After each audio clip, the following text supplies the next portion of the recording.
Sa bawat subo may kasamang paniniwala. Para sa maraming senior, ang pagkain ng gulay ay simbolo ng kalusugan. Likas, natural, laging ligtas. Pero paano kung ang ilang gulay na matagal, kinagisnan ay siya palang tahimik na dahilan kung bakit mas madalas kang napapagod, sumasakit ang kasukasuan mo o bumabagal ang kilos mo.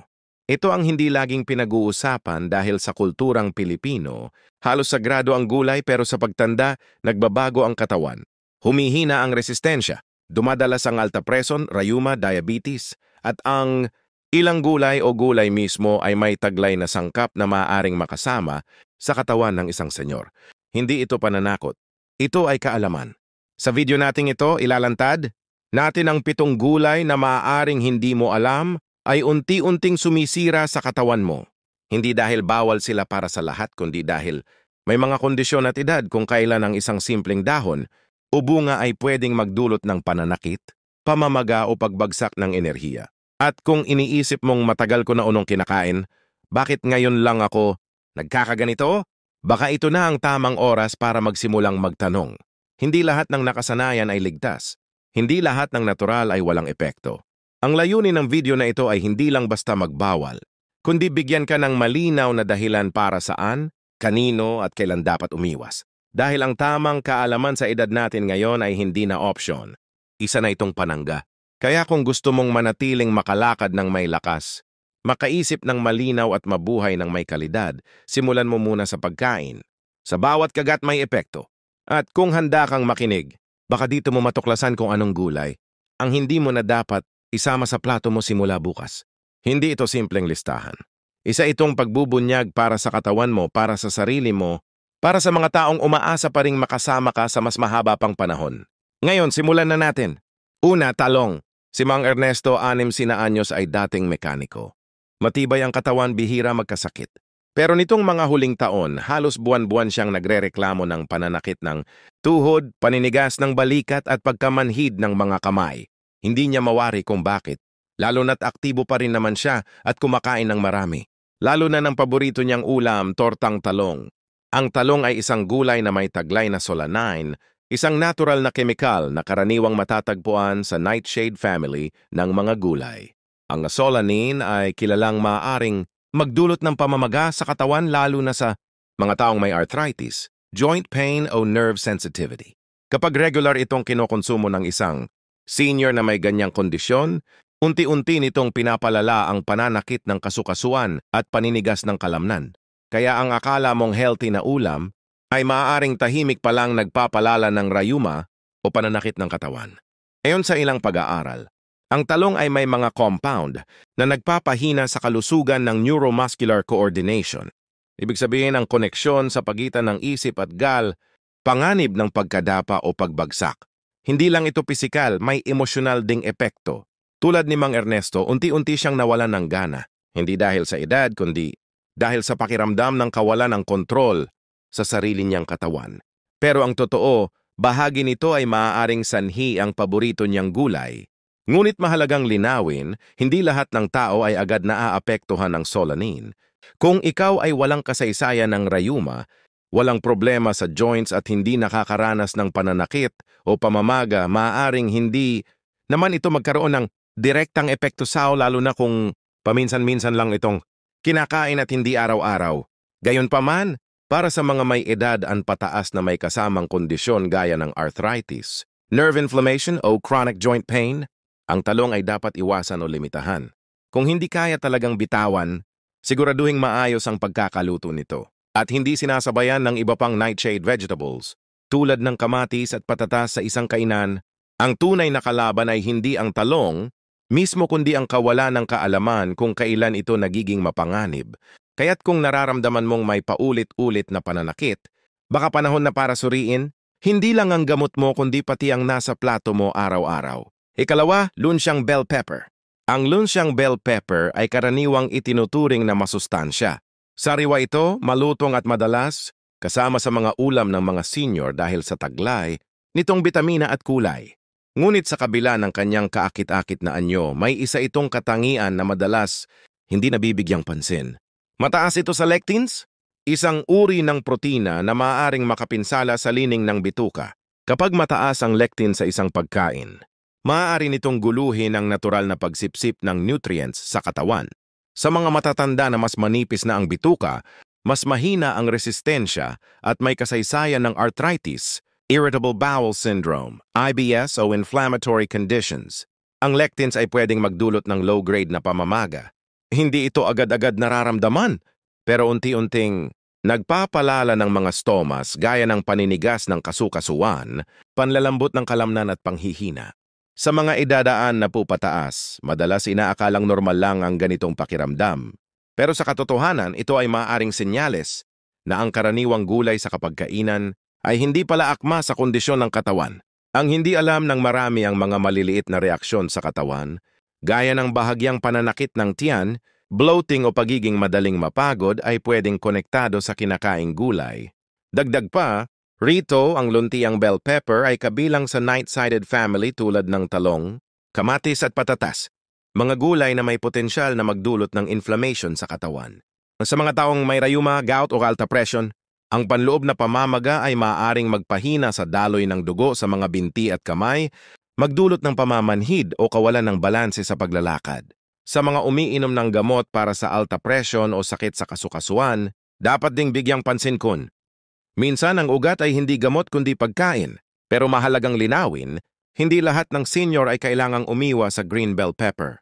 Kung ikaw ay may malusog na bituka, walang kasaysayan ng chronic inflammation at bihira lang naman kumain nito, maaring hindi ka apektado. Lalo na kung niluluto ito ng maayos, halimbawa, inihaw o ginisa dahil nababawasan ang lectin sa tamang init.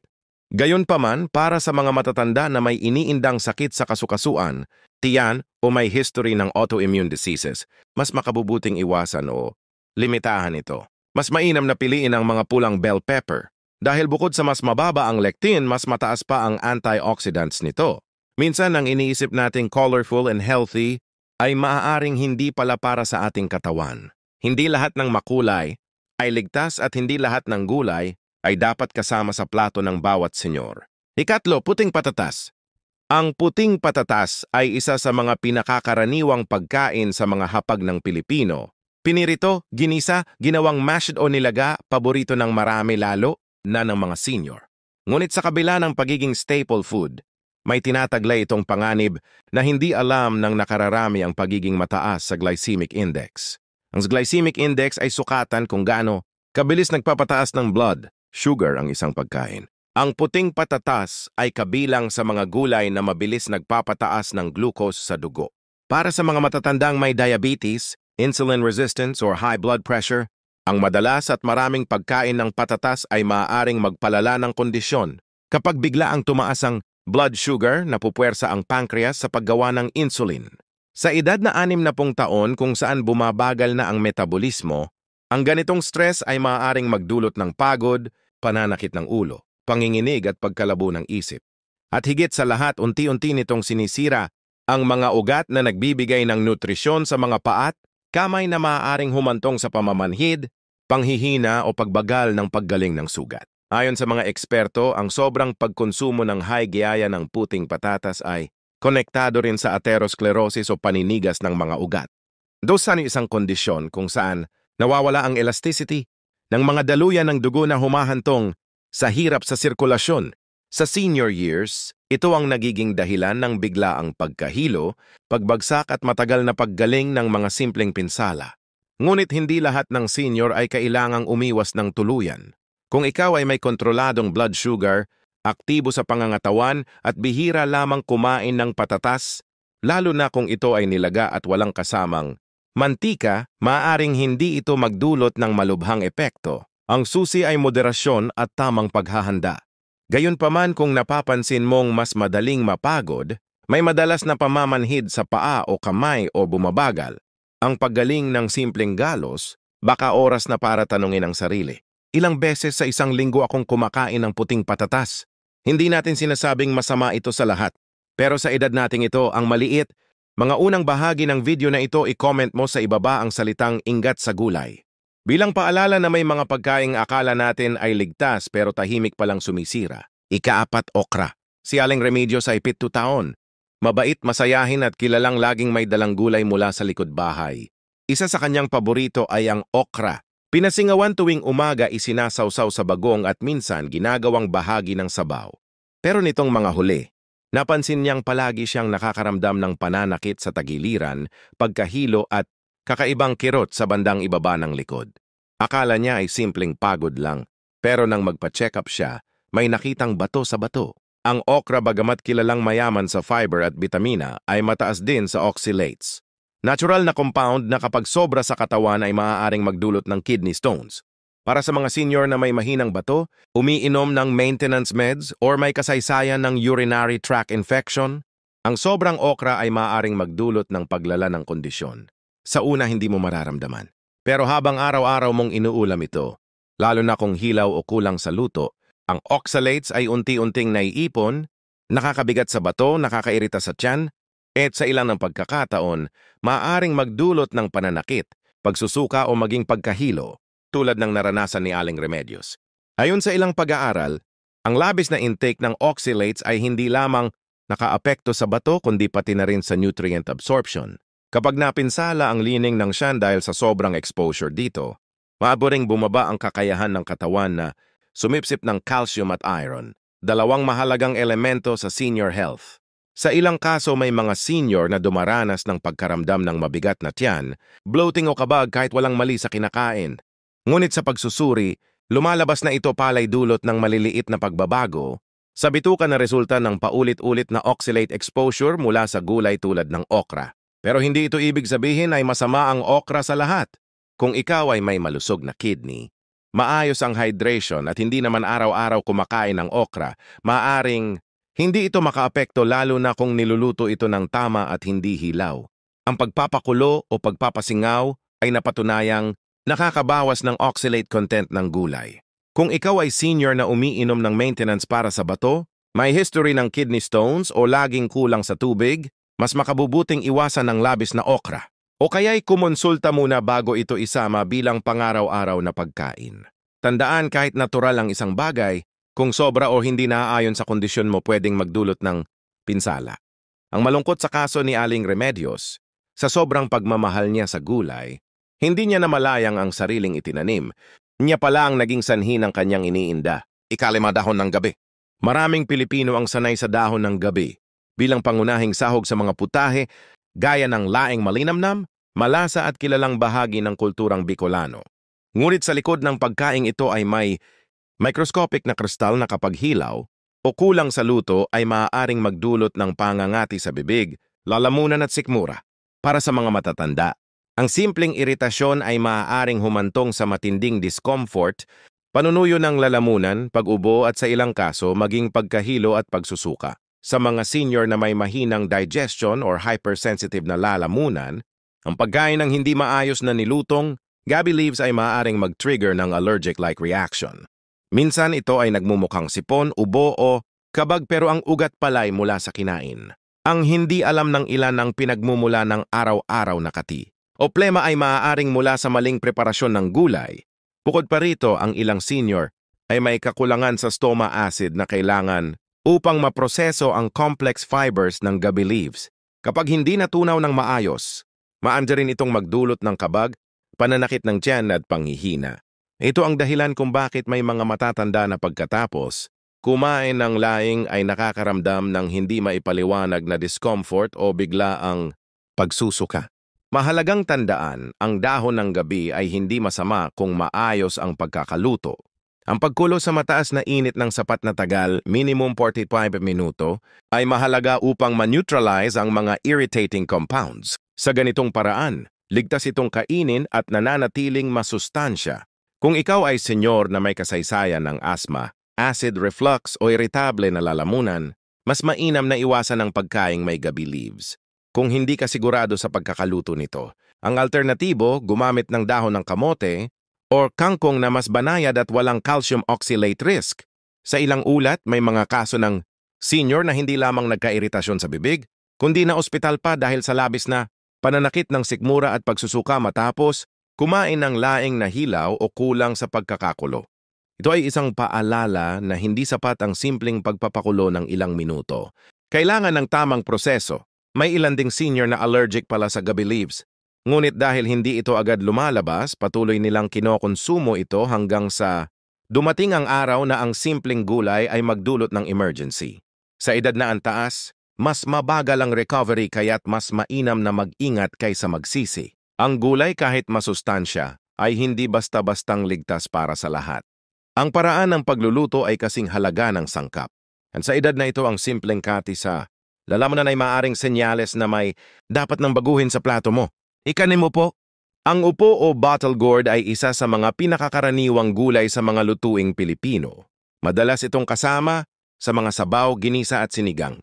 Dahil sa malambot na laman at mataas na tubig na nilalaman, maraming senior ang naniniwalang ito ay magaan sa tiyan at laging ligtas kainin. Pero may ilang bagay tungkol sa upo na hindi alam ng nakararami at maaring tahimik na naglalagay sa panganib sa mga matatandang katawan.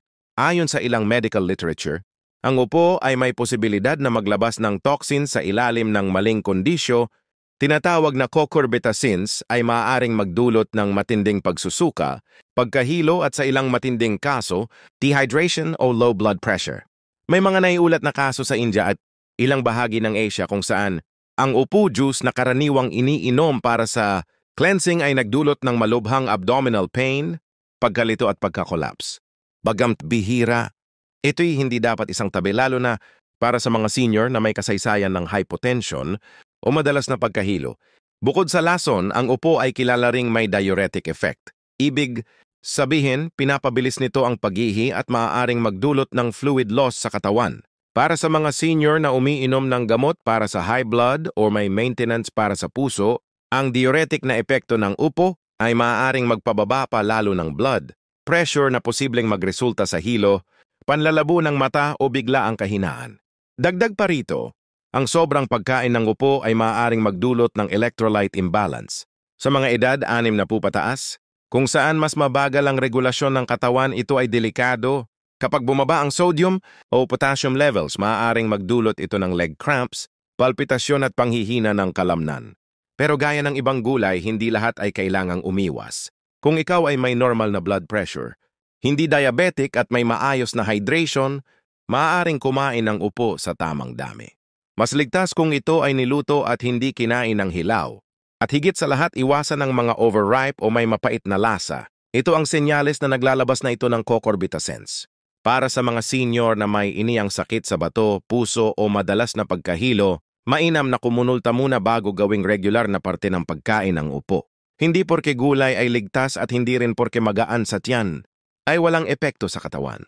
Sa panahon ngayon, mas mahalaga ang kaalaman kaysa panlasa.